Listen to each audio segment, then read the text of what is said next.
नमस्कार स्वागत करुछि आज मुख्य गुरुत्वपूर्ण खबर को आपण मानकु एबे एबे हमर हस्तगत होइतबा खबर रहिछि पाणीपाग संपर्कित लघुचाप संपर्कित ओडिशा को आसुछि दुईटी लघुचाप जार प्रभाव ओडिशा पर रहिबो एवं विभिन्न स्थान रे प्रबल रु अति प्रबल वर्षा हेबार संभावना अछि। तबे जानिबा राज्यर केउ केउ स्थान को रहिछि प्रबल रु अति प्रबल वर्षार संभावना से संपर्क रे संपूर्ण विवरणी मो भिडियो प्रदान करी से आपण मैंने निश्चित भिडियो को प्रथम रु शेष पर्यंत देखिए। जदि भिडियो भल लगे तो पाखर थिबा लाल बटन दबाई निश्चित सब्सक्राइब करें, पाखर आसुवा बेल आइकन बजाई देबे एवं ऊपर आसुवा ऑल नोटिफिकेशन रे क्लिक करने को भूलिबेनी जहा फल एभली वीडियो सर्वप्रथम आपण मान निकट में पहुंची पारिबो। तेबे आसंतु जानिबा आजिर एही पाणीपाग संपर्कित बा लघुचाप संपर्कित विशेष गुरुत्वपूर्ण सूचना। राज्य में जारी रही मौसुमी जनित वर्षा गत 24 घंटे राज्य में भल वर्षा रेकर्ड होइछि।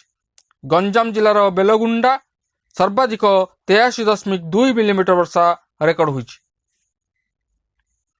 आसंता 17 तारिख जाए भल वर्षा हेबो बोली आंचलिक पाणीपाग विभाग पक्षरु सूचना प्रदान करा जायछि एवं आसंता 2 दिन राज्य में अति प्रबल वर्षा नहीं येलो अलर्ट मध्य जारी करिछि आंचलिक पाणीपाग विज्ञान केन्द्र।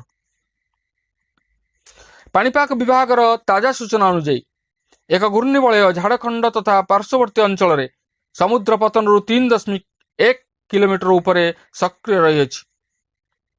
सेहीपरि आउ एक घूर्णिबलय पश्चिम केन्द्रीय बंगोपसागर तथा आंध्र प्रदेश उपकूलवर्ती अंचल में समुद्र पतन ठारू 5.8 किलोमीटर उपरे प्राय सक्रिय रही अछि। यार मौसुमी जनित निम्नचाप रेखा गंगनगर बाहरी उत्तर पूर्व बंगोपसागर जाए समुद्र पतन ठारू 0.9 किमी उपरे लंबिछि। एही पाणीपाग नियामक गुड़िकर प्रभाव रे राज्य रे शनिवार ठारू वर्षा लगी रही। आज और आसंता काली मध्य राज्य रे भारी वर्षार संभावना रही।